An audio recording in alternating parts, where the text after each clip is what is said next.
One eternity later. Today, another speaker is going to talk about healthy eating in general, but simply try as much as possible to eat more protein, less fat, less sugar, less salt, as much as possible. Physical activity is very important, and I will give you tips about physical activities in the next slide. Also, stress management. So as much as you can, try to attend community events because these help with stress. Try to engage always with your friends, your family. If you have time, try to do some breathing exercises, engage in your hobbies. All of these actually clinically help you in treating and preventing hypertension and diabetes. So it's not 2,000 years later.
Banana. Bakit importante? Bakit importante banana? Pampalakas ng bone.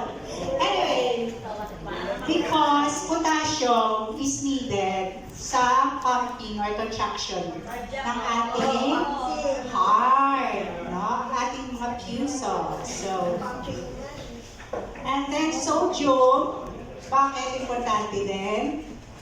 Intracellular fluid compartment. The shifting of cell. Okay, layman's term.